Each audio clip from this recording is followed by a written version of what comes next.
ಜನಮನದ ಜೀವಧ್ವನಿ ಇದುವೇ ಸತ್ಯಮಾರ್ಗ ಸುದ್ದಿ ವಿಶೇಷಕ್ಕೆ ಸ್ವಾಗತ ವೀಕ್ಷಕರೇ. ನಮ್ಮೊಂದಿಗೆ ಮೂಚವರು ಇದ್ದಾರೆ. ನಮಸ್ಕಾರ ಮುಚ್ಚೋ. ಇಂದಿನ ಮುಖ್ಯಾಂಶಗಳು ನೋಡೋಣ ಬನ್ನಿ. ಮೈಸೂರಿನ ಕ್ರೈಸ್ತ ವಿದ್ಯಾಸಂಸ್ಥೆಗಳಿಂದ ಪ್ರಶಸ್ತಿ ಪತ್ರಗಳಲ್ಲಿ ಯೇಸು ಮೇರಿ ಚಿತ್ರ. ಬಿಜೆಪಿ ಹಿಂದೂ ಸಂಘಟನೆಗಳಿಂದ ವಿರೋಧ. ಬೆಂಗಳೂರಿನ ಶಿವಾಜಿನಗರದಲ್ಲಿ ಮರಿಯಮ್ಮನವರ ಉತ್ಸವಕ್ಕೆ ಚಾಲನೆ. ಉತ್ಸವದಲ್ಲಿ ಲಕ್ಷಾಂತರ ಭಕ್ತಾದಿಗಳು ಭಾಗವಹಿಸುವ ನಿರೀಕ್ಷೆ. ಸಿಎನ್ಐ ಬಿಷಪ್ ಹಾಗೂ ಕೆಥೋಲಿಕ ಗುರುಗಳಿಗೆ ಜಾಮೀನು ನೀಡಿದ ಸುಪ್ರೀಂ ಕೋರ್ಟ್. ಸಂತಸ ವ್ಯಕ್ತಪಡಿಸಿದ ಮಧ್ಯಪ್ರದೇಶದ ಕ್ರೈಸ್ತ ಜನತೆ. ಸುದ್ದಿಯ ವಿವರಗಳು. ಮೈಸೂರಿನ ಕ್ರೈಸ್ತ ವಿದ್ಯಾಸಂಸ್ಥೆಗಳಿಂದ ಪ್ರಶಸ್ತಿ ಪತ್ರಗಳಲ್ಲಿ ಯೇಸು ಮೇರಿ ಚಿತ್ರ. ಬಿಜೆಪಿ ಹಿಂದೂ ಸಂಘಟನೆಗಳಿಂದ ವಿರೋಧ. ಮೈಸೂರು ಧರ್ಮಕ್ಷೇತ್ರಕ್ಕೆ ಸೇರಿದ ಕ್ರೈಸ್ತ ಶಾಲೆಗಳಲ್ಲಿ ಕ್ರೀಡಾಕೂಟಕ್ಕೆ ಸಂಬಂಧಪಟ್ಟು ವಿತರಿಸಲಾಗುವ ಪ್ರಶಸ್ತಿ ಪತ್ರಗಳಲ್ಲಿ ಯೇಸುಕ್ರಿಸ್ತರ ಹಾಗೂ ಮೇರಿ ಮಾತೆಯ ಭಾವಚಿತ್ರಗಳನ್ನು ಮುದ್ರಿಸಿ ಶಾಲಾ ವ್ಯವಸ್ಥಾಪಕರು ವಿವಾದವನ್ನು ತಮ್ಮ ಮೈ ಮೇಲೆ ಎಳೆದುಕೊಂಡಿದ್ದಾರೆ. ರಾಜ್ಯದ ವಿರೋಧ ಪಕ್ಷವಾದ ಬಿಜೆಪಿ ಈ ನಡೆ ಇತರೆ ಧರ್ಮೀಯರ ಧಾರ್ಮಿಕ ಭಾವನೆಗಳಿಗೆ ಧಕ್ಕೆ ತರುವಂತಹದ್ದಾಗಿದೆ ಹಾಗೂ ಇದು ಹಿಂದೂ ವಿರೋಧಿ ನಡೆ ಎಂದು ಪ್ರತಿಕ್ರಿಯಿಸಿದೆ. ಚಾಮರಾಜನಗರ ಜಿಲ್ಲೆಯ ಅನೂರಿನ ಕ್ರಿಸ್ತರಾಜ ಪದವಿ ಪೂರ್ವ ಕಾಲೇಜು ಹಾಗೂ ಮಾರ್ಟಳ್ಳಿಯ ಸೇಂಟ್ ಮೇರೀಸ್ ಪದವಿ ಪೂರ್ವ ಕಾಲೇಜುಗಳ ಸಂಯುಕ್ತಾಶ್ರಯದಲ್ಲಿ ಆಯೋಜಿಸಲಾಗಿದ್ದ ಕ್ರೀಡಾಕೂಟದಲ್ಲಿ ಈ ಘಟನೆಗಳು ನಡೆದಿವೆ. ಪ್ರಶಸ್ತಿ ಪತ್ರಗಳಲ್ಲಿನ ಫೋಟೋಗಳ ವಿಷಯ ವೈರಲ್ ಆಗುತ್ತಿದ್ದಂತೆ ಅಲ್ಲಿನ ಸಾರ್ವಜನಿಕ ಶಿಕ್ಷಣ ಇಲಾಖೆಯ ಉಪನಿರ್ದೇಶಕರಾದ ಮಂಜುನಾಥ್ ರವರು ಪ್ರತಿಕ್ರಿಯಿಸಿ, ಪ್ರತಿ ವರ್ಷದಂತೆ ಈ ಬಾರಿಯೂ ತಾಲೂಕು ಮಟ್ಟದ ಕ್ರೀಡಾಕೂಟಗಳನ್ನು ಜಿಲ್ಲಾ ಶಿಕ್ಷಣ ಇಲಾಖೆ ವತಿಯಿಂದ ಆಯೋಜನೆ ಮಾಡಲಾಗಿತ್ತು. ಒಟ್ಟು 5 ತಾಲೂಕುಗಳ ಪೈಕಿ ಹನೂರು ತಾಲೂಕಿನ ಕ್ರೀಡಾಕೂಟದ ಆಯೋಜನೆಯನ್ನು ಅಲ್ಲಿನ ಹನೂರು ಹಾಗೂ ಮಾಟಳ್ಳಿಯ ಕ್ರೈಸ್ತ ವಿದ್ಯಾಸಂಸ್ಥೆಗಳಿಗೆ ವಹಿಸಿಕೊಡಲಾಗಿತ್ತು. ಆದರೆ ಆ ಶಾಲೆಯ ಆಡಳಿತ ಮಂಡಳಿ ತನ್ನ ಗಮನಕ್ಕೆ ತರದೆ ಹಾಗೂ ನನ್ನ ಅನುಮತಿಯನ್ನು ಪಡೆಯದೆ ಇತರೆ ಧರ್ಮೀಯರ ಭಾವನೆಗಳಿಗೆ ಧಕ್ಕೆ ತರುವಂತಹ ಕಾರ್ಯವನ್ನು ಮಾಡಿದ್ದಾರೆ. ಇದು ಆಗಬಾರದಾಗಿತ್ತು. ಹಾಗಾಗಿ ಅವರಿಗೆ ನೋಟಿಸ್ ನೀಡಿದ್ದೇನೆ ಹಾಗೂ ವಿತರಿಸಲಾಗಿರುವ ಪ್ರಶಸ್ತಿ ಪತ್ರಗಳನ್ನು ಹಿಂದೆ ಪಡೆದು ಬೇರೆ ಪ್ರಶಸ್ತಿಗಳನ್ನು ನೀಡಲಾಗುವುದೆಂದು ಹೇಳಿದ್ದಾರೆ. ಪ್ರಕರಣದ ವಿಚಾರಣೆಗೆ ಸಂಬಂಧಪಟ್ಟು ಹೆಚ್ಚಿನ ಮಾಹಿತಿಯನ್ನು ಪಡೆದುಕೊಳ್ಳಲು ಸತ್ಯಮಾರ್ಗ, ಮಾರ್ಟಳ್ಳಿ ಹಾಗೂ ಹನೂರು ಕ್ರೈಸ್ತ ವಿದ್ಯಾಸಂಸ್ಥೆಗಳ ಮುಖ್ಯಸ್ಥರುಗಳನ್ನು ಸಂಪರ್ಕಿಸಿದಾಗ ಮಾರ್ಟಳ್ಳಿಯ ಫಾದರ್ ಕ್ರಿಸ್ಟಫರ್ ರವರು ಪ್ರತಿಕ್ರಿಯೆ ನೀಡಿ, ಈ ಹಿಂದೆ 2017-18ರಲ್ಲಿ ನಡೆದ ಕ್ರೀಡಾಕೂಟದಲ್ಲಿ ಕೂಡ ನಾವು ಯೇಸುವನ್ನು ಮೇರಿ ಚಿತ್ರಗಳನ್ನು ಮುದ್ರಿಸಿದ್ದೆವು. ಆಗ ಯಾವ ವಿರೋಧವೂ ವ್ಯಕ್ತವಾಗಿರಲಿಲ್ಲ. ಹಾಗಾಗಿ ಈ ಬಾರಿಯೂ ಮುದ್ರಿಸಿದ್ದೆವು. ಈಗ ವಿರೋಧ ವ್ಯಕ್ತವಾಗುತ್ತಿದೆ. ಈ ವಿಷಯಕ್ಕೆ ಸಂಬಂಧಪಟ್ಟು ನಮಗೆ ನೋಟಿಸ್ ನೀಡಲಾಗಿದೆ. ಅದಕ್ಕೆ ಉತ್ತರಿಸುತ್ತೇವೆ ಹಾಗೂ ಇನ್ನು ಮುಂದೆ ಹೀಗಾಗದಂತೆ ಎಚ್ಚರ ವಹಿಸುತ್ತೇವೆ ಎಂದಿದ್ದಾರೆ. ಹಾಗೂ ಹನೂರಿನ ಫಾದರ್ ರೋಷನ್ ರವರ ಪ್ರತಿಕ್ರಿಯೆಯನ್ನು ಕೇಳಿದಾಗ ನೋಟಿಸ್ ಬಂದಿದೆ, ಅದಕ್ಕೆ ಉತ್ತರಿಸಿ ಆನಂತರ ಪ್ರತಿಕ್ರಿಯಿಸುತ್ತೇವೆ ಎಂದಿದ್ದಾರೆ. ಒಟ್ಟಾರೆಯಾಗಿ ಜವಾಬ್ದಾರಿಯುತ ಸ್ಥಾನದಲ್ಲಿರುವವರು ಸಾರ್ವಜನಿಕ ವಿಚಾರಕ್ಕೆ ಸಂಬಂಧಪಟ್ಟ ವಿಚಾರಗಳನ್ನು ವ್ಯವಹರಿಸುವಾಗ ಗಮನ ಹರಿಸಿ ವ್ಯವಹರಿಸಬೇಕು. ಇಲ್ಲವಾದಲ್ಲಿ ಈ ರೀತಿಯ ಗೊಂದಲಗಳಿಗೆ ಸಿಲುಕಿ ನಗೆ ಪಾಟಾಲಿಗೆ ಈಡಾಗಬೇಕಾಗುತ್ತದೆ. ಇತ್ತೀಚೆಗೆ ಮೈಸೂರು ಧರ್ಮಕ್ಷೇತ್ರಕ್ಕೆ ಸೇರಿದಂತ ಹನೂರು ಮತ್ತೆ ಮಾಟಳ್ಳಿಯಲ್ಲಿ ಕ್ರೀಡಾಕೂಟ ನಡೆದಿದೆ. ಅದು ಶಿಕ್ಷಣ ಇಲಾಖೆಗೆ ಸಂಬಂಧಪಟ್ಟದ್ದೇ. ಸೊ ಅಲ್ಲೇನ್ ಮಾಡಿದ್ದಾರೆ, ಪ್ರಶಸ್ತಿ ಪತ್ರಗಳಲ್ಲಿ ಯೇಸು ಮತ್ತೆ ಮೇರಿ ಭಾವಚಿತ್ರಗಳನ್ನು ಮುದ್ರಿಸಿ ಕ್ರೀಡಾಕೂಟದಲ್ಲಿ ಜಯಗಳಿಸಿದವ್ರಿಗೆಲ್ಲರಿಗೂ ಹಂಚಿಬಿಟ್ಟಿದ್ದಾರೆ.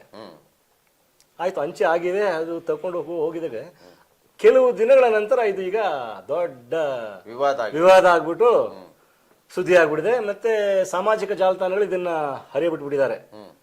ಇದೇನಾ ಸರ್ಕಾರದ ಮೇಲೆ ಬರ್ತಾ ಇದ್ದಾರೆ, ಇದೇನಾ ಕಾಂಗ್ರೆಸ್ ಸರ್ಕಾರ ಕೋಮುವಾದಿ ವಿಚಾರ ಅನ್ನೋದು ವಿಚಾರಕ್ಕೆ ಬಂದಾಗ ನಮಗೆ ಅವರು ಪಾಠ ಕಲ್ಸಕ್ ಬರ್ತಾರೆ. ಈಗ ಇದೇನಿದು, ಮಕ್ಕಳ ಮನಸ್ಸಲ್ಲಿ ಏನೋ ಬೇರೆದನ್ನ ಬಿತ್ತಕ್ಕೆ ಹೋಗ್ತಾ ಇಲ್ವಾ, ಇದು ಯಾಕೆ ಮುದ್ರಣವಾಗಿದ್ದು ಅಂತ ವಿಷಯನ ಮುನ್ನೆಲೆಗೆ ತಂದಿದ್ದಾರೆ ಎಲ್ಲ ವಿರೋಧ ಪಕ್ಷಗಳು ಎಲ್ಲರೂ. ಇದಕ್ಕೆ ಮೊದಲು ಪ್ರತಿಕ್ರಿಯೆ ಮಾಡಿರೋರು DDPI. ಅವ್ರನ್ನ ಪ್ರತಿಕ್ರಿಯೆ ಕೇಳೋದಕ್ಕೆ ಅವರು ಹೇಳ್ತಾ ಇದಾರೆ ಗೊತ್ತಾ, ನನಗೆ ಗೊತ್ತಿಲ್ಲದೇನೆ ಮಾಡ್ಬಿಟ್ಟಿದ್ದಾರೆ, ಇದು ನನ್ನ ಗಮನಕ್ಕೆ ಬಾರದೇನೆ ಇದನ್ನ ಮಾಡ್ಬಿಟ್ಟಿದ್ದಾರೆ, ತರದೇನೆ ಮಾಡ್ಬಿಟ್ಟಿದ್ದಾರೆ. ನಂದು ಸ್ಕ್ಯಾನ್ ಸೈನ್ ಕೇಳಿದ್ರು, ನಾ ಕಳಿಸ್ಕೊಟ್ಟೆ, ಆದ್ರೆ ಅವ್ರು ಈ ರೀತಿ ಫೋಟೋ ಹಾಕಿ ಮಾಡ್ತಾರೆ ಅಂತ ನನಗೆ ಗೊತ್ತಿರ್ಲಿಲ್ಲ ಅಂತ ಹೇಳಿ ಜಾರ್ಕೊಂಡ್ಬಿಟ್ರು. ನಾವೇನ್ ಮಾಡಿದ್ವಿ, ನಮ್ಮ ಕಡೆಯಿಂದ ಅವ್ರಿಗೆ ಪ್ರತಿಕ್ರಿಯೆಗೆ ಫೋನ್ ಮಾಡಿದಾಗ ಮಾಟಳ್ಳಿ ಕ್ರಿಸ್ಟಫರ್ ಫಾದರ್ ಹೇಳ್ತಾರೆ, 2017-18ರಲ್ಲಿ ಹಾಕಿದ್ವಿ, ಯಾವ ವಿರೋಧನೂ ಇರಲಿಲ್ಲ, ಅದೇ ರೀತಿ ಇರುತ್ತೆ ಅಂತ ಈ ಬಾರಿನೂ ಮಾಡಿದ್ವಿ, ಆದ್ರೆ ಈ ಬಾರಿ ವಿರೋಧ ವ್ಯಕ್ತಪಡಿಸ್ತಾ ಇದ್ದಾರೆ. ಆಯ್ತು, ಅದನ್ನ ತಿದ್ದುಕೊಳ್ತೀವಿ, ಇನ್ನು ಮುಂದೆ ಆಗದಿರುವಂತೆ ನಾವು ಕ್ರಮ ಕೈಗೊಳ್ತೀವಿ ಅಂತ ಇವರು. ಇನ್ನೊಬ್ರು ಅನೂರ್ ಫಾದರ್ ಅವರು ಪ್ರತಿಕ್ರಿಯೆ ನೀಡಲಿಕ್ಕೆ ರೆಡಿ ಇಲ್ಲ. ಹ್ಮ್ ನಾವು ನೋಟಿಸ್ ಬಂದಿದೆ ಅದಕ್ಕೆ ಉತ್ತರಿಸ್ಬಿಟ್ಟು ಆಮೇಲೆ ಪ್ರತಿಕ್ರಿಯೆ ಕೊಡ್ತೀವಿ ಅಂತ ಹೇಳ್ತಾರೆ. ಹ್ಮ್ ನೋಟಿಸ್ಗೆ ಏನು ಉತ್ತರ ಕೊಡ್ತಾರೆ, ಪ್ರತಿಕ್ರಿಯೆ ಏನು ಕೊಡ್ತಾರೆ? ಹ್ಮ್ ಹೌದು. ಕೊಡಬಹುದಾಯ್ತು, ಪ್ರತಿಕ್ರಿಯೆ ಕೊಟ್ಟಿಲ್ಲ, ಆಯ್ತು ಸರಿ ನಾವು ಸುಮ್ಮನಾದ್ವಿ. ಆದರೆ ಇದರಿಂದ ಏನಾಗುತ್ತೆ ಅಂತ ಹೇಳಿದ್ರೆ ನೋಡಿ, DDPI ನನಗೆ ಗೊತ್ತಿಲ್ಲ ಅಂತ ಜಾರ್ಕೊಂಡ್ರು. ಈಗ ಇವ್ರು ನೋಡೋದು ಇಲ್ಲ ಮಾಡಿದ್ವಿ, ಹಿಂದೆ ಮಾಡಿದ್ವಿ, ವಿವಾದ ಆಗಿರಲಿಲ್ಲ, ಈಗ ಆಗಿದೆ ಅಂತ ವಿವಾದ ಆಗಿದೆ ಅಂತಾರೆ. DDPI ಏನ್ ಹೇಳ್ತಾರೆ? ಏನು ನೋಟಿಸ್ ಕೊಟ್ಟಿದ್ದೀವಿ, ಆಮೇಲೆ ಅದನ್ನೆಲ್ಲ ವಾಪಸ್ ತರಿಸ್ಕೊಳ್ತಾರಂತೆ. ಅಂತ ಪತ್ರಿಕೆಗಳನ್ನ, ಪ್ರಶಸ್ತಿ ಪತ್ರಗಳನ್ನ ವಾಪಸ್ ತರ್ಕೊಂಡು ಬೇರೆ ಮುದ್ರಿಸಿ ಕೊಡೋದಂತ ಈಗ. ಯಾರ ಮೇಲೆ ಬೀಳುತ್ತೆ ಈಗ ಹೊಣೆ? ಶಿಕ್ಷಣ ಇಲಾಖೆ ಮೇಲೆ ಬಿಡ್ಬೇಕು. ಅಲ್ಲ, ಅವ್ರಿಗೆ ಹೇಳ್ಬಿಡ್ರಲ್ಲ, ನನ್ಗೆ ಗೊತ್ತಿಲ್ಲದೆ ಮಾಡೋರು ಅಂದ್ಬಿಟ್ಟ. ನೆಕ್ಸ್ಟ್ ಯಾರು? ಈಗ ಹೊಣೆ ಹೊರಬೇಕಾದ್ರೆ ಅವರೇ ಮಾಟಳ್ಳಿ ಮತ್ತೆ ಅನೂರು ವ್ಯವಸ್ಥಾಪಕರುಗಳು ಅಲ್ವಾ? ಅವರು ಎಲ್ಲಕ್ಕೂ ಸರಿಯಾದ ರೀತಿಯಲ್ಲಿ ಕುಲಂಕುಷವಾಗಿ ಪರಿಶೀಲನೆ ಮಾಡಿ, ಈ ಸಾರ್ವಜನಿಕ ವಿಚಾರವಲ್ಲ ಇದು, ಸಾರ್ವಜನಿಕವಾಗಿ ಮಾಡುವಾಗ ಆ ತರದ ಒಂದು ಧರ್ಮದ ಧಾರ್ಮಿಕ ಇದನ್ನ ಮಾಡಬಾರದು ಅಲ್ವಾ? ಮಾಡಬಹುದಾದ್ರೆ ಯಾವ್ದೋ ಈಗ ಸರ್ಕಾರಿ ಶಾಲೆ ಒಂದು ಅಥವಾ ಏಡೆಡ್ ಶಾಲೆನೋ ಅವರು ಹನುಮಂತನ ಚಿತ್ರನೋ ರಾಮನ್ ಚಿತ್ರನೋ ಹಾಕೊಡಕ್ ಆಗತ್ತಾ? ಹೆಂಗಾಗುತ್ತೆ? ಹಂಗೇನೆ ವಿವಾದ ಬರುತ್ತೆ, ವಿವಾದ ಬಂದ್ಬಿಡ್ತದೆ, ಕಾಯ್ಕೊಂಡಿರ್ತಾರೆ. ಸೊ ಅದು ಮಾಡಬಾರ್ದು. ಸರಿ, ಮಾಡಬಹುದಾದ್ರೂ ಕೂಡ ಪರಿಶೀಲನೆ ಮಾಡ್ಬೇಕು ತಾನೆ. ಹೌದು, ಅದಕ್ಕೆ ಚರ್ಚೆ ಮಾಡ್ಬೇಕು ತಾನೆ ಎಲ್ಲರ ಜೊತೆ. ಈ ತರ ಇದೆ ಅಂದಾಗ ಆಮೇಲೆ ಆಮೇಲೆ ಒಂದ್ ಕಾಪಿನ DDPI ಕಳಿಸ್ಬೇಕು ಅನುಮೋದನೆಗೆ. ಒಂದು ವಾಟ್ಸ್ಆಪ್ ಇದೆ, ಸರ್ ನೋಡಿ ಸರ್ ಏನೋ ತಿದ್ದುಪಡಿ ಇದ್ರೆ ಹೇಳಿ. ಇವಾಗ ಸಮುದಾಯ ಕೊಡಬಹುದಾಯ್ತಲ್ವಾ? ಹೌದು, ಆತರ ಮಾಡಿದ್ರೆ ಕಳ್ಕೊಟ್ಟಿದ್ವಿ, ಅವರು ಇದಕ್ಕೆ ಅನುಮೋದನೆ ಮಾಡಿದ್ರು, ಹಾಕಿದೀವಿ ಅಂತ ಏನು ಮಾಡ್ಕೊಳ್ದೆ ಮುದ್ರಿಸ್ಬಿಟ್ರು. ಇವಾಗ ಕೇಳಿದ್ರೆ ಲಾಸ್ಟ್ ಟೈಮ್ ಮಾಡಿದ್ವಿ ಅದನ್ನೇ ಮಾಡಿದ್ವಿ ಅಂತಾರೆ. DDPI ನೋಡಿದ್ರೆ ನಾನು ಗಮನಕ್ಕೆ ತಂದಿಲ್ಲ, ಇತರೆ ಧರ್ಮೀಯರ ಭಾವನೆಗೆ. ಮೊದಲನೇದ ಪ್ರಶಸ್ತಿ ಪತ್ರ ವಿತರಣೆ ಮಾಡೋದು ಅಥವಾ ಪ್ರಿಂಟ್ ಮಾಡೋದನ್ನ ಶಾಲೆಗಳು ಕೊಡಬಾರ್ದು, ಅವ್ರು ಮುದ್ರಿಸ್ಕೊಡ್ಬೇಕು, ಅವರೇ ಕೊಡ್ಬೇಕು. ಶಿಕ್ಷಣ ಇಲಾಖೆ ಅವ್ರಿಗೆ ಜವಾಬ್ದಾರಿ. ಇವರು ಕೊಟ್ರೆ ನೋಡಿ ಈ ತರ ಹತ್ಕೊಂಡು ಕೊನೆಗೆ ಸಮಜಾಯಿಸಿ ಕೊಡಕ್ಕೆ ಆಗೋದೇ ಇಲ್ಲ, ಹಿಂದೆ ಮುಂದೆ ನೋಡೋದು. ಇದು ಕ್ಷಮಿಸಲಾರದ ತಪ್ಪಿದು. ಹೌದು, ಸಾರ್ವಜನಿಕವಾಗಿ ಅಲ್ಲ. ಅವರು ಒಂದು ಶಾಲೆ ಅಂದ್ರೆ ಎಲ್ಲಾ ಧರ್ಮೀಯ ಜನ ಓದ್ತಿರ್ತಾರೆ, ಮಕ್ಕಳು ಓದ್ತಿರ್ತಾರೆ. ಇವರು ಈ ಮೇರಿ ಮಾತಾ ಮತ್ತೆ ಯೇಸುಗೆ ಫೋಟೋ ಹಾಕ್ಬಿಟ್ಟು ಅವ್ರು ಕೊಟ್ರೆ ಅದನ್ನ ಏನು ಸಂದೇಶ ಕೊಡ್ತೀರಿ ನೀವು? ಈಗ ನಾನು ಹೇಳೋದು, ನಿಮ್ಮ ವೈಯಕ್ತಿಕ ವಿಚಾರ ಬಂದ್ರೆ ಮಾಡ್ಕೊಳ್ಳಿಯಪ್ಪ.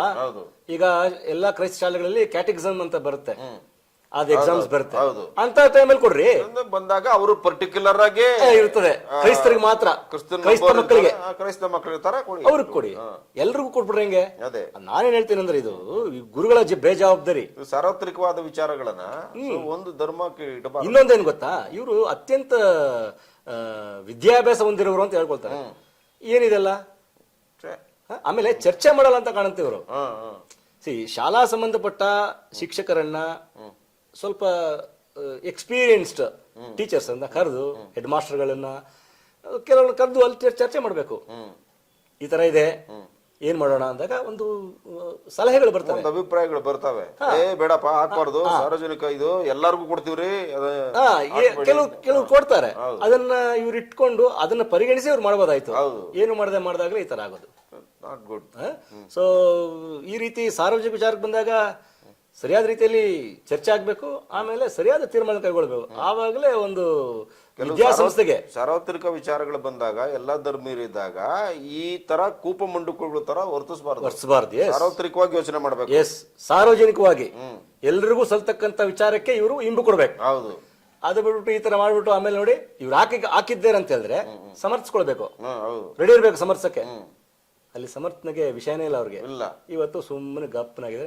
ಏನ್ ಮಾಡ್ತಾರೆ ಅಂತ ಕೇಳಿದ್ರೆ ಉತ್ತರ ಕೊಟ್ಬಿಟ್ಟು ಸುಮ್ಮನೆ ಆಗ್ಬಿಡ್ತೀವಿ ಅಂತ ಹೇಳ್ತಾರೆ. ಇದನ್ನ ಬೇರೆಯವರು ಅಸ್ತ್ರ ಮಾಡ್ಕೊಂಡು ಈಗ ಇದ್ ಮಾಡ್ತಾರೆ, ಜೋರ್ ಮಾಡ್ತಾರೆ, ಗುಮ್ತಾರೆ, ಇವ್ರನ್ನ ಜಾಸ್ತಿ ಮಾಡ್ತಾರೆ. ಹಾಗಾಗಿ ಜಾಗರೂಕರಾಗಿರ್ಬೇಕು, ಜಾಗರೂಕರಾಗಿದ್ಕೊಂಡು ಸರಿಯಾದ ರೀತಿಯಲ್ಲಿ ಎಲ್ಲವನ್ನ ಮಾಡ್ಲಿ ಅಂತ ಹೇಳ್ತಾ ಬಿಡೋಣ. ಬೆಂಗಳೂರಿನ ಶಿವಾಜಿನಗರದಲ್ಲಿ ಮರಿಯಮ್ಮನವರ ಉತ್ಸವಕ್ಕೆ ಚಾಲನೆ. ಉತ್ಸವದಲ್ಲಿ ಲಕ್ಷಾಂತರ ಭಕ್ತಾದಿಗಳು ಭಾಗವಹಿಸುವ ನಿರೀಕ್ಷೆ. ಪ್ರತಿ ವರ್ಷದಂತೆ ಈ ವರ್ಷವೂ ಬೆಂಗಳೂರಿನ ಶಿವಾಜಿನಗರದ ಸಂತ ಮರಿಯ ಬಸಲಿಕದಲ್ಲಿ ಮಾತೆ ಮರಿಯಮ್ಮನವರ ಜಯಂತ್ಯೋತ್ಸವಕ್ಕೆ ದಿನಾಂಕ 29/8/2024 ಗುರುವಾರದಂದು ಧ್ವಜಾರೋಹಣವನ್ನು ಮಾಡುವುದರ ಮೂಲಕ ನವೇನ ದಿನಗಳ ಭಕ್ತಿ ಕಾರ್ಯಕ್ರಮಗಳಿಗೆ ಚಾಲನೆಯನ್ನು ನೀಡಲಾಯಿತು. ಧ್ವಜಾರೋಹಣ ಕಾರ್ಯಕ್ರಮವನ್ನು ಬೆಂಗಳೂರು ಮಹಾಧರ್ಮಕ್ಷೇತ್ರದ ಮಹಾಧರ್ಮಾಧ್ಯಕ್ಷರಾದ ಪೀಟರ್ ಮಚಾದೋ ರವರು ನೆರವೇರಿಸಿದರು. ಸ್ಥಳೀಯ ಶಾಸಕರಾದ ಶ್ರೀ ರಿಜ್ವಾನ್ ಅರ್ಷದ್ ರವರು ಕಾರ್ಯಕ್ರಮದಲ್ಲಿ ಉಪಸ್ಥಿತರಿದ್ದರು. ಸಾವಿರಾರು ಭಕ್ತಾದಿಗಳು ಈ ಕಾರ್ಯಕ್ರಮದಲ್ಲಿ ಭಾಗಿಯಾಗಿ ಮಾತೆ ಮರಿಯಮ್ಮನವರ ಕೃಪೆಗೆ ಪಾತ್ರರಾದರು. ಆಗಸ್ಟ್ ತಿಂಗಳ 29ರಂದು ಪ್ರಾರಂಭವಾಗುವ ಈ ಉತ್ಸವ 11 ದಿನಗಳವರೆಗೆ ಜರುಗುತ್ತದೆ. ಪ್ರತಿದಿನವೂ ಧ್ವಜಾರೋಹಣವನ್ನು ಮಾಡಲಾಗುತ್ತದೆ. ಈ ಧ್ವಜಾರೋಹಣವನ್ನು ಪ್ರಮುಖ ವ್ಯಕ್ತಿಗಳಿಂದ ನೆರವೇರಿಸಲ್ಪಡಲಾಗುತ್ತದೆ. ಉತ್ಸವದ ಕೊನೆಯ ದಿನವಾದ ಸೆಪ್ಟೆಂಬರ್ 8ನೇ ತಾರೀಕು ಮಾತೆ ಮರಿಯಮ್ಮನವರ ಜನನದ ದಿನ. ಅಂದು ಶಿವಾಜಿನಗರ ವೃತ್ತದ ಬೃಹತ್ ವೇದಿಕೆಯಲ್ಲಿ ವಿವಿಧ ಭಾಷೆಗಳಲ್ಲಿ ಬಲಿಪೂಜೆಗಳನ್ನು ಅರ್ಪಿಸಲಾಗುತ್ತದೆ. ದೇಶ ಹಾಗೂ ರಾಜ್ಯದ ವಿವಿಧ ಭಾಗಗಳಿಂದ ಅಸಂಖ್ಯಾತ ಭಕ್ತಾದಿಗಳು ಆಗಮಿಸಿ ಉತ್ಸವದಲ್ಲಿ ಪಾಲ್ಗೊಳ್ಳುತ್ತಾರೆ. ಆರೋಗ್ಯ ಮಾತೆ ಅವರ್ ಲೇಡಿ ಆಫ್ ಹೆಲ್ತ್ ಪುಣ್ಯಕ್ಷೇತ್ರವೆಂದೇ ಹೆಸರುವಾಸಿಯಾಗಿರುವ ಈ ಪುಣ್ಯಕ್ಷೇತ್ರಕ್ಕೆ ಆರೋಗ್ಯವನ್ನು ಹರಸಿ ಹಲವು ರೋಗಿಗಳು ಭೇಟಿ ನೀಡಿ ಗುಣ ಹೊಂದುತ್ತಿದ್ದಾರೆ. ಅತ್ಯಂತ ಹಳೆಯ ದೇವಾಲಯ ಎಂಬ ಹೆಗ್ಗಳಿಕೆಗೆ ಪಾತ್ರವಾಗಿರುವ ಬೆಂಗಳೂರಿನ ಶಿವಾಜಿನಗರ ಸಂತ ಆರೋಗ್ಯ ಮಾತೆಯ ಪುಣ್ಯಕ್ಷೇತ್ರವು ರಾಜ್ಯದಲ್ಲಿಯೇ ಬಸಲಿಕ ಸ್ಥಾನಕ್ಕೆ ಏರಿಸಲ್ಪಟ್ಟ ಮೊದಲ ದೇವಾಲಯವಾಗಿದೆ. ಮಾತೆ ಮರಿಯಮ್ಮನವರಿಗೆ ವಿಶೇಷ ಗೌರವವನ್ನು ಈ ಪುಣ್ಯಕ್ಷೇತ್ರದಲ್ಲಿ ಸಲ್ಲಿಸುತ್ತಾ ಬರಲಾಗುತ್ತಿದೆ. 17ನೇ ಶತಮಾನದ ಇತಿಹಾಸ ಹೊಂದಿರುವ ಈ ಪುಣ್ಯಕ್ಷೇತ್ರವು ಹಲವಾರು ಜನರನ್ನು ತನ್ನತ್ತ ಇಂದಿಗೂ ಸೆಳೆಯುತ್ತಿದೆ. ಭಕ್ತ ಜನರ ಭಕ್ತಿಪೂರ್ವಕ ಪ್ರಾರ್ಥನೆಗಳಿಗೆ ಸ್ಪಂದಿಸಿ ಅನುಗ್ರಹಗಳನ್ನು ಕರುಣಿಸುತ್ತಿರುವ ಮಾತೆ ಮರಿಯಮ್ಮನವರಿಗೆ ಜಗತ್ತಿನಾದ್ಯಂತ ಅಸಂಖ್ಯಾತ ಭಕ್ತಾದಿಗಳಿದ್ದಾರೆ. ಕರ್ನಾಟಕ ರಾಜ್ಯದಲ್ಲಿ ಬೆಂಗಳೂರಿನ ಸಂತ ಆರೋಗ್ಯ ಮಾತೆ ಪುಣ್ಯಕ್ಷೇತ್ರ, ಹರಿಹರದ ಆರೋಗ್ಯ ಮಾತೆ ಪುಣ್ಯಕ್ಷೇತ್ರ ಹಾಗೂ ಮಂಗಳೂರು ಜಿಲ್ಲೆಯ ಮಿಲಿಗ್ರಸ್ ದೇವಾಲಯದಲ್ಲಿ ಮಾತೆ ಮರಿಯಮ್ಮನವರಿಗೆ ವಿಶೇಷ ಭಕ್ತಿಯನ್ನು ಸಲ್ಲಿಸಲಾಗುತ್ತಿದೆ.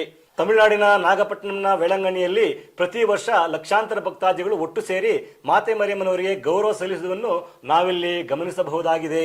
ಪ್ರತಿ ವರ್ಷ ಬೆಂಗಳೂರು ಶಿವಾಜಿನಗರದಲ್ಲಿ ಮಾತೆ ಮರಿಯಮ್ಮನವರ ಜಯಂತ್ಯೋತ್ಸವಕ್ಕೆ 29 ಆಗಸ್ಟ್ 29ಕ್ಕೆ ಚಾಲನೆ ನೀಡಲಾಗುತ್ತೆ.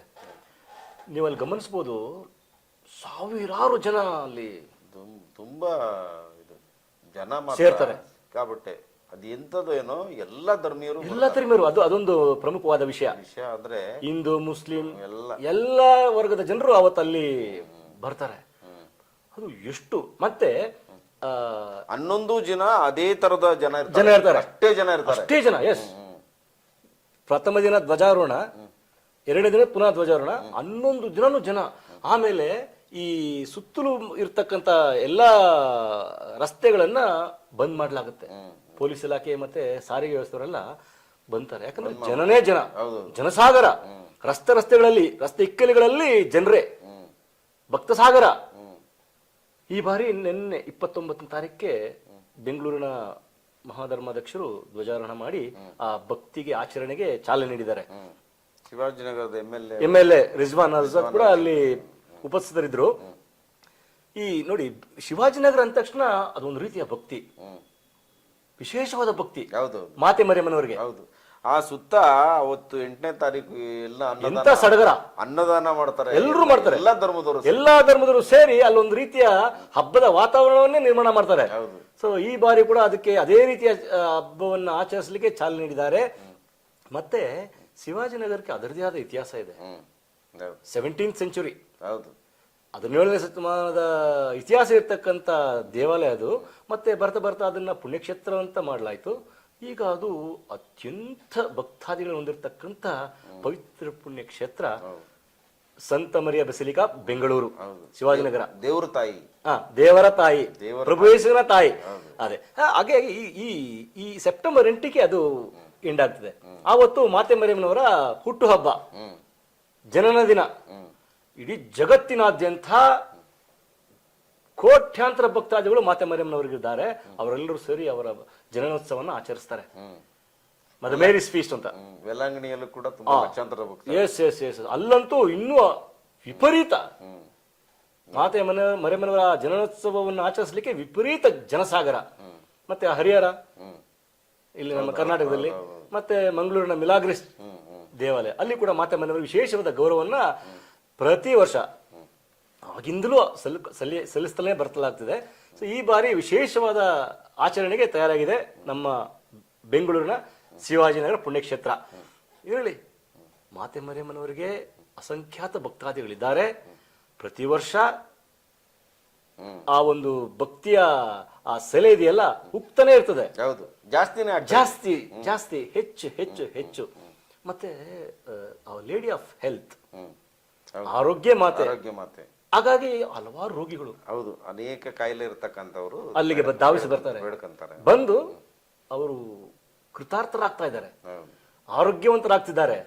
ಹಾಗಾಗಿಯೇ ಅಸಂಖ್ಯಾತ ಜನರು, ವಿಶೇಷವಾಗಿ ನಾವು ನೋಡಬಹುದು ಹಬ್ಬದ ದಿನ ಮತ್ತೆ ಈ 9 ದಿನಗಳಲ್ಲಿ ಎಷ್ಟು ಜನ. ಆಯ್ತು, ಜನರ ಆ ಭಕ್ತಿ ಯಾವತ್ತು ಇದಾಗ್ಲಿ, ಏನು ಆ ಭಕ್ತಿ ಶಕ್ತಿನ ಹೊಂದಲಿ, ಮತ್ತೆ ಆ ಭಕ್ತಿ ಜಯವನ್ನ ಗಳಿಸ್ಲಿ ಅಂತ ಹೇಳ್ತಾ ಮಾತಿಮನೆಯವರ ಹಬ್ಬಕ್ಕೆ ಎಲ್ಲರೂ ತಯಾರಾಗೋಣ, ಮುಂದುವರಿಯೋಣ.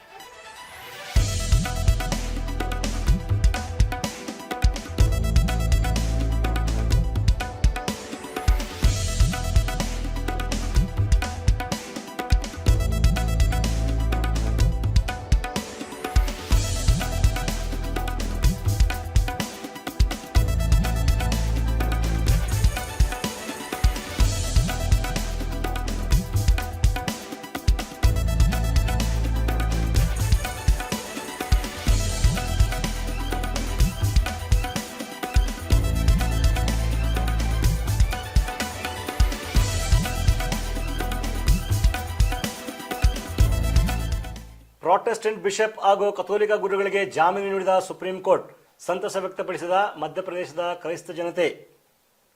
ಮಧ್ಯಪ್ರದೇಶ ಬಿಜೆಪಿ ಸರ್ಕಾರವು ಈ ಹಿಂದೆ ಕ್ರೈಸ್ತ ಶಾಲೆಗಳಲ್ಲಿ ಹೆಚ್ಚಿನ ಶುಲ್ಕವನ್ನು ವಿಧಿಸಲಾಗುತ್ತಿದೆ ಎಂದು ಆರೋಪಿಸಿ ದಿನಾಂಕ 27/5/2024 ಪ್ರಾಟೆಸ್ಟೆಂಟ್ ಬಿಷಪ್ರನ್ನು ಸೇರಿ ಸುಮಾರು 22 ಜನರನ್ನು ಬಂಧಿಸಿ ಅವರೆಲ್ಲರನ್ನು ಜೈಲಿಗೆ ಕಳಿಸಲಾಗಿತ್ತು. ಇದರಲ್ಲಿ ಜಬಲ್ಪುರದ ಕ್ರೈಸ್ತ ಧರ್ಮಕ್ಷೇತ್ರದ ಗುರುಗಳನ್ನು ಕೂಡ ಬಂಧಿಸಲಾಗಿತ್ತು. ಮಧ್ಯಪ್ರದೇಶ ಸರ್ಕಾರದ ಈ ಅಸಂವಿಧಾನಿಕ ನಡೆಯನ್ನು ಮಧ್ಯಪ್ರದೇಶದ ಎಲ್ಲಾ ಕ್ರೈಸ್ತರುಗಳು ಖಂಡಿಸಿದ್ದರು ಹಾಗೂ ಇದರ ವಿರುದ್ಧ ಹೋರಾಟಗಳನ್ನು ಕೂಡ ಮಾಡಿದ್ದರು.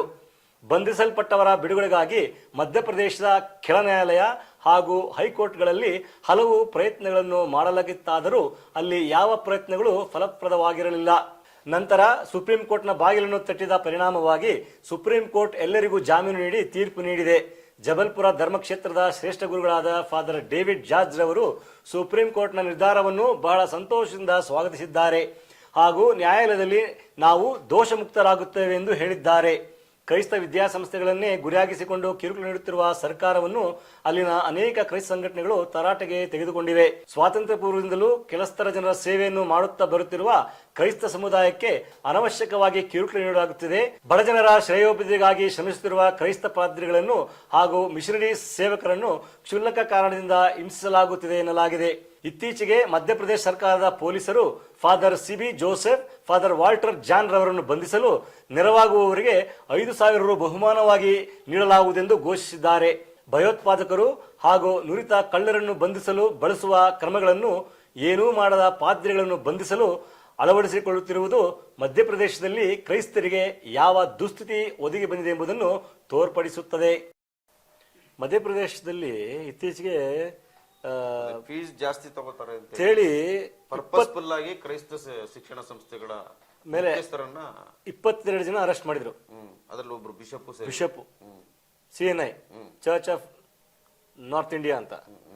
ಸೊ 22 ಜನ ಬಂಧಿಸಿ ಜೈಲಿಗೆ ಕಳಿಸಲಾಗಿತ್ತು. ರಾಜ್ಯದ ಯಾವ ನ್ಯಾಯಾಲಯವೂ ಅವ್ರಿಗೆ ಜಾಮೀನು ಕೊಡ್ಲಿಲ್ಲ. ಕೆಳನ್ಯಾಯಾಲಯ ಮತ್ತೆ ಹೈಕೋರ್ಟ್ ಎಲ್ಲಾ ಕಡೆ ಹೋಗಿದ್ದಾರೆ, ಎಲ್ಲೂ ಅದು ಫಲಪ್ರದವಾಗಲಿಲ್ಲ. ಆಮೇಲೆ ಎಲ್ಲ ಅನಿಸುತ್ತೆ ಫೀಸ್ ಜಾಸ್ತಿ ತಗೊಳ್ಳೋದು ಯಾವ ಕ್ರಿಮಿನಲ್ ಅಫೆನ್ಸ್ ಅಲ್ಲಿ ಬರುತ್ತೆ ಅಲ್ಲ. ಯಾವತ್ತು ನನ್ನ ಪ್ರಕಾರ, ವಿಶೇಷವಾಗಿ ನನ್ನ ಪ್ರಕಾರ ಕ್ರೈಸ್ತ ವಿದ್ಯಾಸಂಸ್ಥೆಗಳು ಯಾವತ್ತು ಜಾಸ್ತಿ ತಗೊಳ್ಳುವಂತ ಪ್ರಮೇಯಕ್ಕೆ ಕೈ ಹಾಕಲ್ಲ. ಹೌದು, ಸಾಧಾರಣವಾದ ಫೀಸ್ ಸ್ಟ್ರಕ್ಚರ್ ಇರ್ತದೆ, ಎಲ್ರಿಗೂ ಸರಿಸಮಾನವಾಗಿ ಎಲ್ರಿಗೂ ಅದು ಆ ಫೀಸನ್ನ ಕಟ್ಲಿಕ್ಕೆ ಆಗ್ತಕ್ಕಂಥ ವಿಚಾರಕ್ಕೆ ಅವರು ಸೀಮಿತ ಆಗ್ತಾರೆ. ಹೆಚ್ಚುವರೆಗೆ ಅವರು ಯಾವತ್ತು ನನ್ನ ಪ್ರಕಾರ ಕ್ರೈಸ್ತ ವಿದ್ಯಾಸಂಸ್ಥೆಗಳಲ್ಲಿ ಬಡ ಜನರ, ಕೆಳಸ್ತರ ಜನರ ಹಿತಾಸಕ್ತಿಗಾಗಿ ಕಾರ್ಯ ರೂಪಿಸ್ಕೊಳ್ಳೋದು. ಆ ಶಿಕ್ಷಣ ಸಂಸ್ಥೆಗಳಿಗಿನ್ನ ಇನ್ನು ಬೇರೆ ಬೇರೆ ಶಿಕ್ಷಣ ಸಂಸ್ಥೆಗಳು ಜಾಸ್ತಿ ತಗೊಳ್ಳುವಂತ ಖಾಸಗಿ ಸಂಸ್ಥೆಗಳಿದಾವೆ. ಆದ್ರೆ ಇಲ್ಲಿ ಅಲ್ಲಿನ ಕ್ರೈಸ್ತ ಸಂಘಟನೆಗಳು ಇದನ್ನೇ ಹೇಳಿವೆ, ನಾವು ಬಡ ಜನರ ಸೇವೆ ಮಾಡ್ಕೊಂಡು ಬರ್ತಾ ಇದ್ದೀವಿ, ನಮ್ಮನ್ನೇ ಟಾರ್ಗೆಟ್ ಮಾಡ್ತಾರೆ, ನಮ್ಮನ್ನೇ ಹಿಂಸಿಸ್ತಾ ಇದ್ದಾರೆ, ನಾವೆಲ್ಲೂ ಜಾಸ್ತಿ ತಗೊಂಡಿಲ್ಲ ಅಂತ ಹೇಳ್ತಾ ಇದಾರೆ. ಅವರು ಏನಿದೆಯೋ ಅದನ್ನೇ ತಗೊಳ್ತಾ ಇದ್ದಾರೆ. ಆದ್ರೆ ಉದ್ದೇಶಪೂರ್ವಕವಾಗಿ ನಮ್ಮ ಮೇಲೆ ಪ್ರಕರಣ ದಾಖಲಿಸಿ ನಮ್ಮನ್ನ ಬಂಧಿಸಿ ಹೇಳ್ತಾ ಇದ್ದಾರೆ. ಮತ್ತೆ ಜಬಲ್ಪುರ ಧರ್ಮಕ್ಷೇತ್ರದ ವಿಕಾರ್ ಜನರಲ್ ಹೇಳ್ತಾರೆ, ನಾವು ದೋಷ ಮುಕ್ತರಾಗ್ತೀವಿ, ಸುಪ್ರೀಂ ಕೋರ್ಟ್ ಬೇಲ್ ಕೊಟ್ಟಿದೆ, ಆ ವಿಶ್ವಾಸ ಇದೆ, ಈ ಪ್ರಕರಣದಿಂದ ನಾವು ದೋಷ ಮುಕ್ತರಾಗ್ತೀವಿ ಅಂತ ಹೇಳ್ತಾರೆ. ಸೊ ಅದರಲ್ಲಿ ಕಥೋಲಿಕ ಗುರುಗಳು ಕೂಡ ಇದ್ದಾರೆ. ಸೊ ಈ ವಾಸ್ತವವಾಗಿ ಅಲ್ಲಿ ಮಧ್ಯಪ್ರದೇಶದಲ್ಲಿ ಬಿಜೆಪಿ ಸರ್ಕಾರ. ಸೊ ಹೀಗಾಗಿ ಅಧಿಕಾರಿಗಳು ಎಲ್ಲರೂ ಅದೇ ತರದೊಂದು ಮೆಂಟಾಲಿಟಿ ಇರ್ತಾರೆ. ಮತ್ತೆ ಇನ್ನೊಂದು ಹೇಳ್ತಾರೆ, ಇಬ್ಬರು ಫಾದರ್ಗಳನ್ನ ಅರೆಸ್ಟ್ ಮಾಡ್ಲಿಕ್ಕೆ ಆಗ್ತಾ ಇಲ್ವಂತೆ, ಅವ್ರನ್ನ ಹಿಡ್ಕೊಡ್ಲಿಕ್ಕೆ ಬಹುಮಾನ ಘೋಷಣೆ ಮಾಡಿದ್ದಾರೆ. ಹಿಡ್ಕೊಡ್ಲಿಕ್ಕೆ ಯಾರಾದ್ರೂ ನೆರವಾದ್ರೆ ಅವ್ರಿಗೆ 5,000. ಈ 5,000 ಕೊಡೋದು, ಈ ತರ ಬಹುಮಾನ ಘೋಷಣೆ ಯಾರಿಗೆ? ವಿಶೇಷವಾಗಿ ನಾವು ಕಾಣೋದು ಪೊಲೀಸ್ ಇಲಾಖೆಗಳಲ್ಲಿ ಯಾರಿಗೆ ಕೊಡ್ತಾರೆ ಆತರ ಘೋಷಣೆ ಮಾಡೋದು? ಯಾರೋ ಭಯೋತ್ಪಾದಕರು, ನಟೋರಿಯಸ್ ಅಂತವ್ರು, ಕಳ್ಳರು, ಯಾರೋ ಒಬ್ಬ ಕಳ್ಳ, ಅಂತಾರಾಷ್ಟ್ರೀಯ ಕಳ್ಳ, ಸೀರಿಯಸ್ ಅಫೆನ್ಸ್ ಮಾಡೋನು, ಮತ್ತೆ ಭಯೋತ್ಪಾದಕರು ನುಸುಳ್ಕೊಂಡಿರ್ತಾರಲ್ಲ ಎಲ್ಲಾದ್ರು, ಅಂತವ್ರನ್ನ ತೋರಿಸಿದವ್ರಿಗೆ ಇಂತಹ ಬಹುಮಾನ. ಫಾದರ್ಗಳನ್ನ ಬಂಧಿಸಲಿಕ್ಕೆ, ಸಂಸ್ಥೆ ನಡೆಸುವಂತವ್ರಿಗೆ ಫಾದರ್ಗಳನ್ನ ಬಂಧಿಸಲಿಕ್ಕೆ ಬಹುಮಾನವನ್ನ ಘೋಷಣೆ ಮಾಡಿದ್ರೆ ಮಧ್ಯಪ್ರದೇಶದ ಪೊಲೀಸರು. ಎಂತ ದುಸ್ಥಿತಿ ಇದೆ ಅಂತ ಇದರಿಂದ ಗೊತ್ತಾಗುತ್ತೆ ಮಧ್ಯಪ್ರದೇಶದಲ್ಲಿ ಜನರಿಗೆ. 3 ತಿಂಗಳು ಜೈಲಲ್ಲಿದ್ರು ನೋಡಿ, ಅದರಲ್ಲಿ ಬಿಷಪ್ ಅನಾವಶ್ಯಕವಾಗಿ 3 ತಿಂಗಳು. ನೋಡ್ರಿ, ಎಲ್ಲೂ ಬಹುಶಃ ಇಂಡಿಯಾದಲ್ಲಿ ಈ ತರದ್ದು ಎಲ್ಲೂ ನಡೆದಿಲ್ಲ ಅನ್ಸುತ್ತೆ. ಹೌದೌದು, ಬಹುಶಃ ಅಲ್ವಾ? ಬಿಷಪ್ರನ್ನ ಜೈಲಿಗೆ ಕಳಿಸಿರೋದು ಬಹುಶಃ ಇದೇ ಮೊದಲು ಭಾರತೀಯ ಇತಿಹಾಸದಲ್ಲಿ ಅಂತ ಹೇಳ್ಬೋದೇನೋ. ಹಾಗಾಗಿ ಅಂದ್ರೆ ಅವ್ರು ಹೇಳ್ತಾರೆ ನೋಡಿ, ಕ್ರೈಸ್ತ ಸಂಘಟನೆ ಹೇಳ್ತಾರೆ, ಕ್ರೈಸ್ತ ಪಾದ್ರಿಗಳನ್ನ, ಕ್ರೈಸ್ತ ಮಿಷನರಿಗಳನ್ನ ಗುರಿಯಾಗಿಸಿಕೊಂಡು ಅನವಶ್ಯಕವಾಗಿ ಕ್ಷುಲ್ಲಕ ಕಾರಣಗಳಾಗಿ ಹಿಂಸೆ ಕೊಡಲಾಗ್ತಾ ಇದೆ ಅಂತ ಹೇಳಿ ವ್ಯವಸ್ಥಿತವಾಗಿ ನಡೆದಿದೆ ಇದು. ಕೂಡುದು ಸಿ ಏನು ವ್ಯವಸ್ಥಿತವಾಗಿ ಏನ್ ಸಾಧನೆ ಮಾಡ್ಲಿಕ್ಕೆ? ಏನಿಲ್ಲ, ಪ್ರೀತಿ, ಶಾಂತಿ, ಸಹೋದರತ್ವ ಅನ್ನೋದೇ ಮೇಳೈಸೋದು ಅಲ್ವೇ? ಪರಸ್ನೇಹಿ, ಪರಸೇವೆ ಅನ್ನೋದೇ ಮೇಳೈಸೋದು. ಇಂಥ ಈ ಪರಸೇವೆ ಮತ್ತೆ ಸ್ನೇಹಮಯ ಕೆಲಸಗಳು ಮಾಡೋರನ್ನೇ ಟಾರ್ಗೆಟ್ ಮಾಡ್ಬಿಟ್ರೆ ಅವಾಗ ಎಲ್ಲಿ ಉಳಿತು ಸಹೋದರತ್ವ, ಶಾಂತಿ, ಪ್ರೀತಿ, ಸಹಬಾಳ್ವೆ? ಎಲ್ಲಿ ಉಳಿತದೆ? ಉಳಿಯಲ್ಲ. ಇರ್ಲಿ, ಸುಪ್ರೀಂ ಕೋರ್ಟ್ ಬೇಲ್ ಕೊಟ್ಟಿದೆ, ಸರ್ವೋಚ್ಚ ನ್ಯಾಯಾಲಯ ಒಂದಿದೆ, ಇದೆ, ನ್ಯಾಯಯುತವಾಗಿ ಬೇಲ್ ಕೊಟ್ಟಿದೆ. ಈ ರೀತಿ ಆಗ್ಬಾರ್ದು ಅಂತ ಕೇಳಿದೆ. ಹಾಗಾಗಿ ಇನ್ನು ಮುಂದಾದ್ರೂ ಇಂಥ ವಿಚಾರಗಳು ಮರುಕಳಿಸ್ತಾರೆ ಅಂತ ಹೇಳ್ತಾ ದೇವರ ಇಂತಿಷ್ಟು ಸುದ್ದಿ ಸಮಾಚಾರಗಳೊಂದಿಗೆ ಇಂದಿನ ಸುದ್ದಿ ಸಮಾಚಾರವನ್ನು ಮುಕ್ತಾಯಗೊಳಿಸ್ತಾ ಇದ್ದೇವೆ. ನಮಸ್ಕಾರ.